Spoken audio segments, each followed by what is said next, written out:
I'm Ginu Joseph, Editor-in-Chief of Modern Plastics TV. Today we are at Elliott Solution. Mr. Ramesh, welcome to Modern Plastics TV, and we would like to explore what your journey and about your company to our viewers.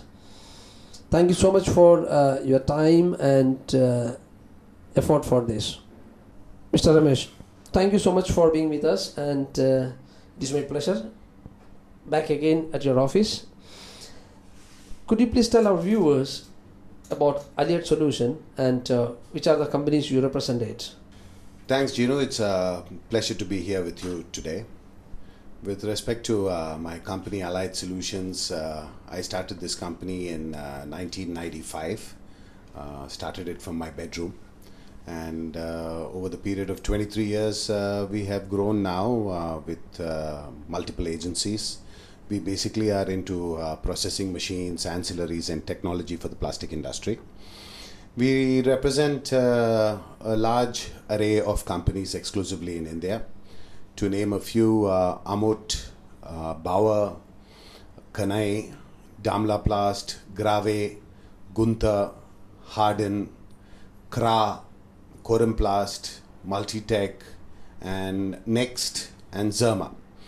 This ranges from processing machines like blown film, cast film lines, printing lines, gas assist injection molding, hot runner systems, large diameter pipe extrusion, ancillaries for pipe extrusion, size reduction systems, and also into recycled materials for all different applications. How was your journey since inception of your company, and how did you see the growth of the industry growing from a small size of the industry grown to a bigger one? Could you please elaborate for details for our viewers? Well, the journey definitely had its ups and downs. Initially, when I started, like I said, from my bedroom, it was basically a one-man show where I had to do the technical sales, I had to do the commissioning, I had to do the servicing of the machines myself. Today, fortunately, I have people who do all of that for me. So that definitely helps. There have been ups and downs. We have seen cycles in the plastic industry, which is similar to any other industry. The highs have been really high, the lows have been really low. Last few years specifically, I would say, has not been very great for the plastic industry. Certain sectors have done well, like infrastructure and all of that. So I believe that good times are to come now, and the hardships faced in terms of demonetization, GST, crude oil price increase, all this should kind of stabilize in the coming year. And I definitely feel that the industry has a lot to look forward to in the coming year. Recent plastic ban happening in Maharashtra, Karnataka, across India, across globe. What is your comment on this, and how do you see this ban? As many says it is difficult time for plastic industry, some says it is good the ban is happening. What is your opinion and feedback on this? Okay, sir. Gino, to be honest, my blunt opinion is that the ban is absolutely wrong. It's not something that even done has been implemented properly. See, banning something is not the solution. The most advanced countries in the world have not banned plastics. Plastics is actually an eco-savior when you compare it to all the other traditional materials that it has replaced. The contention of banning the plastic bags, let's talk about the plastic bags for a second. Now, the requirement in terms of the replacement of plastic bag would be a cloth bag. Now, if you look at the life cycle analysis and the ecological impact, if you have to use a one-time plastic bag and dispose of it, and if you want to have a cloth bag which is ecologically friendly as against the plastic bag, then you have to use the cloth bag 140 times without washing. Now, is that going to be the case? No way. That's just not going to happen. Nobody's going to use a cloth bag for 140 times without washing. Now, that being said, even the implementation was highly sporadic. It was done without any rhyme, reason, thought process. It was done just before the monsoons here. Now, especially in Maharashtra, The monsoon is when the common man needs covering, and there was no replacement opportunities. Even today, if you look at the straw ban, there are no paper straws available to actually implement this ban properly. So I would say that instead of banning, the government actually needs to set up a technical center. We have some of the best technical institutions in this country. Take IIT, for example. Have a team of IIT professors actually deliberate, understand, and believe me, I'm sure they'll come to a conclusion like what Sweden has done, incineration. Incineration, see, first of all, segregation of our garbage is a must. After that, incinerating the garbage, if you look at worldwide average and even our average of our MSW, our municipal solid waste, the plastic content is only 5%. And this 5% plastic will actually act as a fuel to incinerate the rest of the municipal solid waste. Now, I think this would be the right apt measures that we should take. And plastics unfortunately has become the scapegoat because it is has less density and it's the visible aspect in terms of waste. Nobody is talking about the chemical waste, the effluents and the mercury poisoning that is happening. All that nobody is talking about because it's not visible. Plastic has become the scapegoat, and unfortunately the government seems to think that belling the cat in terms of plastics as a bad thing actually helps enhance their reputation and their image, and I think this is an absolute wrongdoing. The social stigma is the littering aspect. If we change our personalities in terms of littering, I think this will go a long way in terms of handling plastics and segregating plastics. It is nice to know that at this some more people are with me. The moment I heard the plastic ban, I understood that, this is implementing in a wrong way, because without proper notice to the factories, just going and closing the factories. There are so many people invested money. Some people take some loans. Many of the SMEs and MSMEs and small scale business people took some loans, and so I was asking everyone, where will they go? Yesterday I come to know that around more than 100 companies in Pune and Maharashtra is already served the notice to close.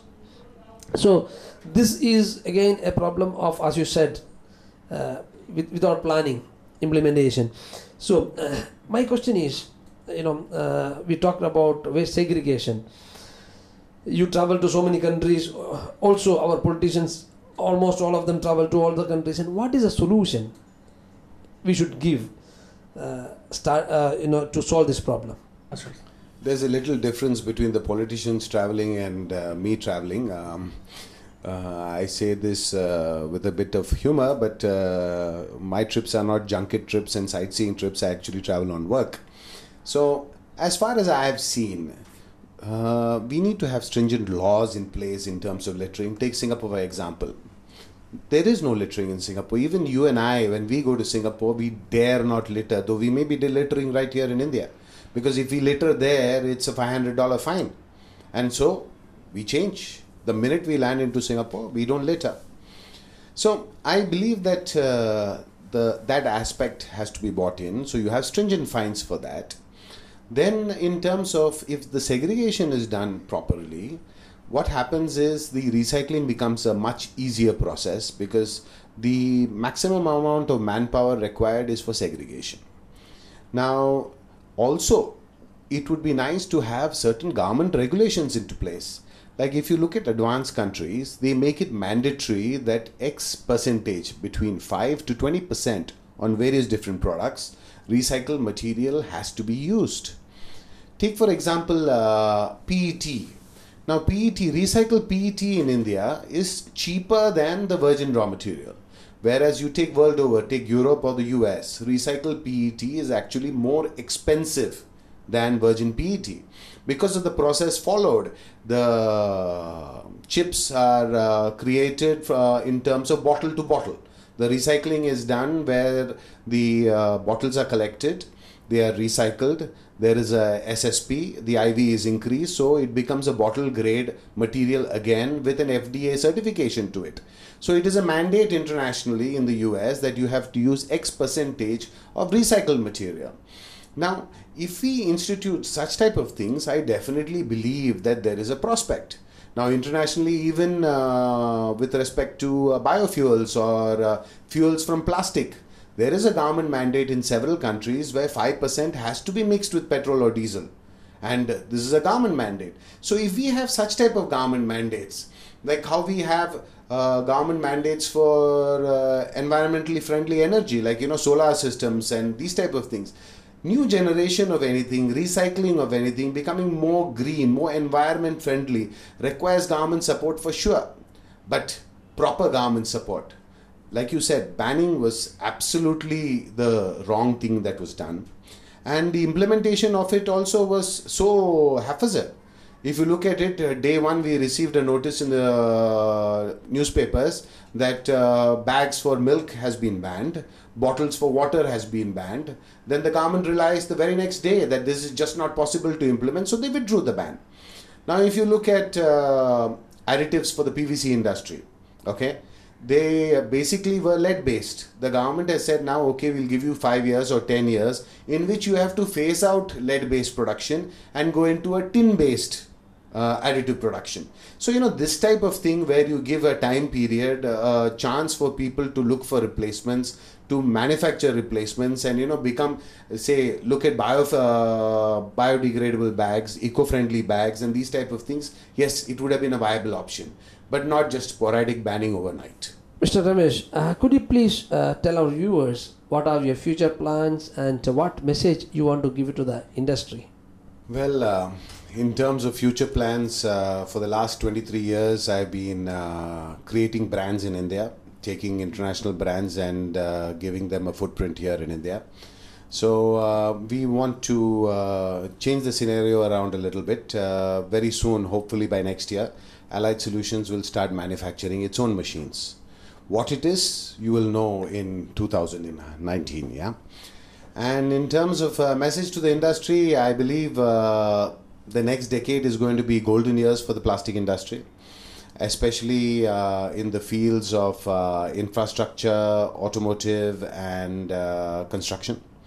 And I feel, of course, recycling too. So I feel that the industry should heavily focus on this. And like I said, golden years are ahead. Thank you so much for being with Modern Plastics TV. We wish you all the success. Have a wonderful time. Thank you, Ginu. It was a pleasure.